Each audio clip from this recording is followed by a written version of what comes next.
Oh, covert narcissism. It's a confusing one, right? So let's talk a little bit about it because this insight might help you understand a bit more about it. So there is so much misunderstanding with this term covert narcissism, right?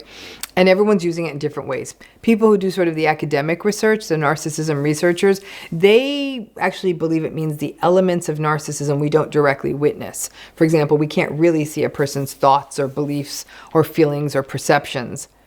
Now, obviously, those covert things in their mind easily convert over to overt narcissism, which is the observable stuff. The words they say, the things they do, and the overt arrogance, the entitlement, demanding attention, why am I waiting in this line, that kind of thing. Now, for a long time, people have used the term covert narcissism to mean the same thing as vulnerable narcissism. A lot of people would argue that's not an entirely accurate usage. Vulnerable narcissism, in contrast to grandiose narcissism, is of course the more anxious, quietly hostile, passive-aggressive, victimized, sullen sort of brooding presentation of narcissism, right? These are folks that may at first blush or at different times look more socially anxious, more irritable, less extroverted, and frankly, they are often less successful than their grandiose narcissistic peers. Now, the other way people use the term or the words covert narcissism is sort of as hidden narcissism. And by that they mean it's the narcissism that, for example, doesn't show up right away, or didn't show up right away, or isn't always shown to other people. Or it's the narcissism that only shows up, the narcissistic behaviors and patterns that only show up when there are no witnesses present, right? Or it's only witnessed by the same core of the family or a subset of coworkers or friends. The covert narcissism then becomes the idea that there are times, especially earlier in the relationship, that these more narcissistic, observable patterns didn't show up regularly. Now they're showing up from time to time, and even more than time to time. I have a lot of people who approach me and say, I was in a marriage for 30 years with a covert narcissist, or my mother all my life has been a covert narcissist. And when I ask them for clarification about what did they mean by that, it's usually what they describe to me is sort of this hybrid of vulnerable narcissism and a more hidden narcissism. It's not the big, bright, shiny, in your face, malignant or grandiose narcissism. In most cases, covert narcissism is a mashup of vulnerable narcissism and this sort of idea of hidden narcissism. Like I said, it's not the in-your-face, grandiose, arrogant, preening, bragging, pretentious, show-off, status-seeking, look at my new watch, validation-seeking narcissist that you tend to see on your Instagram feed. This is something quite different. Now, the important thing to sort of be aware of is that a lot of narcissism, and any form of narcissism, does remain hidden or covert. Because the really unsettling, uncomfortable, icky, antagonistic, narcissistic stuff doesn't show up in these people who we later on call covert narcissists until they are triggered. Now, I know people hate this word triggered. Use whatever damn word you like. If you like different words better, when they're activated, when they get set off, when they feel threatened. But it takes that for their narcissistic stuff to show up. So let me give you some examples of the kind of stuff that can trigger or activate or threaten or set off this covert narcissistic person.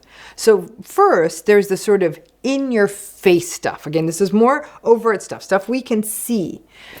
The stuff that can trigger a narcissistic person include criticism, constructive feedback, you, as the other person in the relationship, being recognized or getting an honor or getting a promotion, a friend of theirs doing better than them, a person being rude to them, a person doing something like trying to cut in front of them in line or doing what they perceive as taking advantage of them, a person not giving them something that they think they're supposed to get, a person insulting them, or you having a social group or friends or family around you who are praising you. And then some of the stuff that sets off, that triggers this sort of covert narcissistic pattern or person is actually stuff that's happening inside of them, often in response to these other things. But it's things like them feeling inadequate, them feeling insecure, them feeling incompetent, them feeling that everyone else has it better than them believing life is uniquely unfair to them feeling that other people do not adequately recognize their gifts and their expertise and their wonderfulness, them feeling like someone is making fun of them. Now, I know what you're thinking. Aren't we all bothered by this? Yes, but we can regulate. Now, there are a lot more than these, and you can feel free to add to the things you have witnessed in the comment section.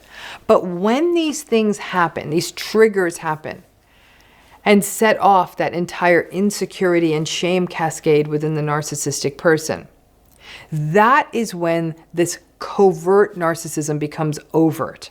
And what you might see is very loud, almost unsettling displays of anger.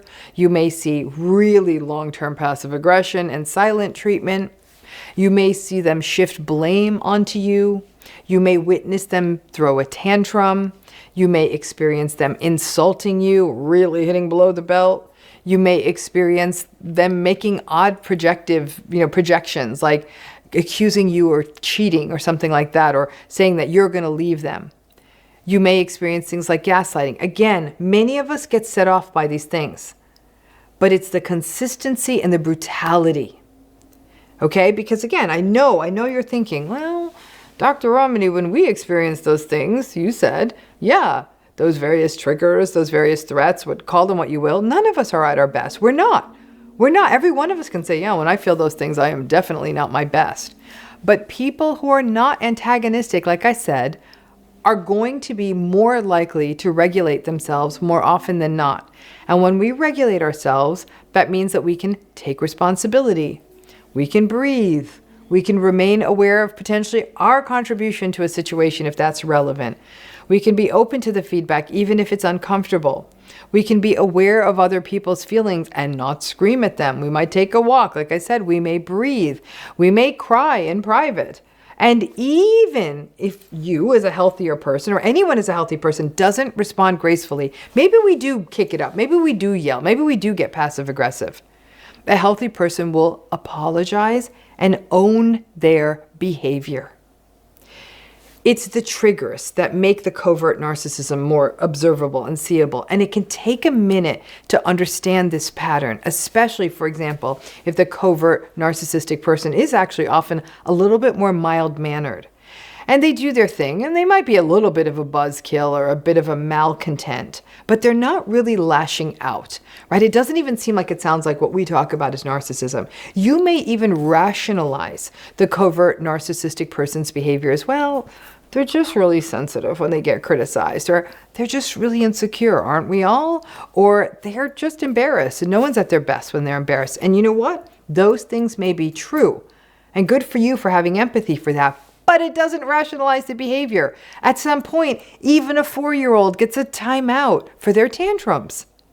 Now, this back and forth in these more covert narcissistic folks between what feels like the sort of normal or normal adjacent quality of the covert narcissistic person that then varies or goes back and forth with their blow-ups or other patterns like pathological jealousy. And pathological jealousy is a very signature quality of covert narcissistic people who, especially when they are triggered or threatened, will start down the suspicious paranoid rabbit hole and either suspect a partner of cheating or flirting or other inappropriate behavior, or have the sense that people are out to get them, or that everyone out to at work is unfair only to them.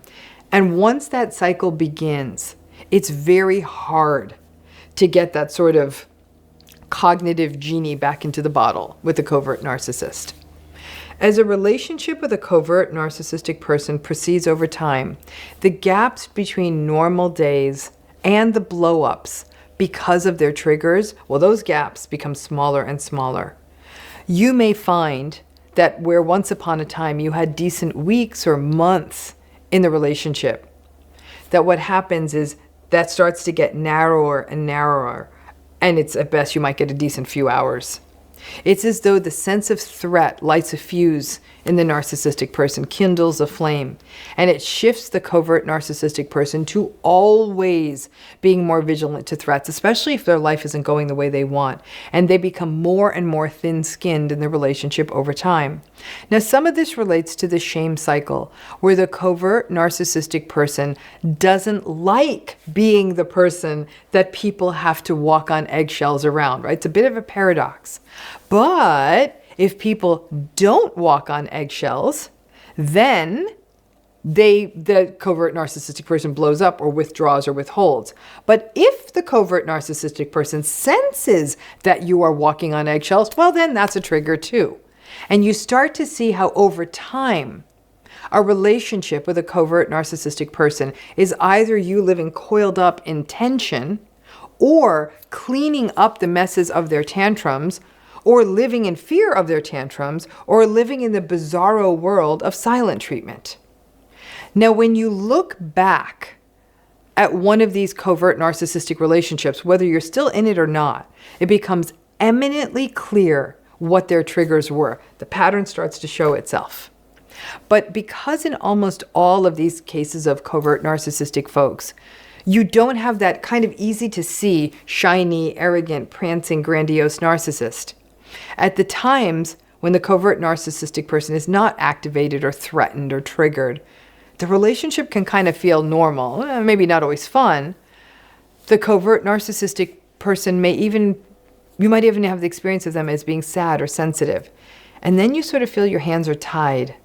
Because even once you recognize that this is a whole insecurity, sensitivity, imposter thing, well, you can't point that out to the covert narcissistic person saying, I get why you're angry. It's about your imposter syndrome. Because then more shame, more anger, more dysregulation. And then it becomes patently clear you can't win.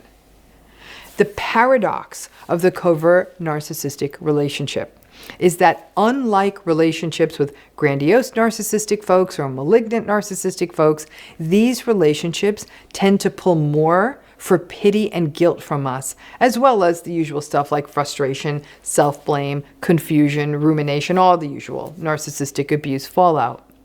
Because the insecurity and social anxiety and shame are right there, kind of right under the surface, you may have found that in that relationship, you did kind of feel bad for them. Because again, it's almost like that shame and frustration was almost starting to pop out under their skin. And if you have empathy, it gets tough, because that means that relationships with covert narcissistic folks may be the most difficult to get out of psychologically. Listen, malignant narcissistic relationships are very tough to get out of because of the very real fears of post-separation abuse. Grandiose narcissistic relationships can be very hard to get out of because it's actually kind of fun, and you know they're going to replace you just like that. But these covert narcissistic relationships can often leave you feeling like you're the bad one for being frustrated with them or wanting to leave. And it can be very difficult to break out of that cycle, even after you've left. But once you unearth that pattern of threats and triggers that set off this covert narcissistic pattern, and you then can see it, and you know exactly which triggers do, it's like breaking a code. And it will be eminently clear to you how this relationship works from that point forward. It doesn't necessarily mean that seeing it this clearly makes it easier to navigate the relationship or leave, but you feel less crazy, and that is worth something. But again, I can already hear you through this screen that some of you are saying, oh, I'm insecure. I'm insecure because of this relationship. And when I'm insecure, I'm not at my best, and I'm not always regulated. And sometimes I do lash out, or sometimes I do get a zinger in there. I know that this video for some of you might leave you saying, oh, I always wondered if I'm narcissistic. Maybe I kind of am. What you have to look at is not just the behaviors, because I agree, there's some universality, and this is the tricky piece with narcissistic folks. Some of their reactions make absolute sense, especially when you know their history and all of that. It's not so much the mess, it's the cleanup. Because we as human beings are not perfect. We are going to make mistakes in our relationships. We are going to say the wrong things. We are going to do the wrong things. We are going to get triggered. We're not going to be perfect. The imperfect reaction does not the narcissist make. It's what happens after. Again, it's the cleanup. And after it happens, the narcissistic person doubles down. They blame the other person. They double down on sort of the paranoid threat, like everyone's out to get me. No one understands me. Everyone hates me. It's all your fault for not being nice to me. And will withhold even longer until everyone else comes and has to fix the mess, right? And other people even apologizing when they're not the ones who did something wrong.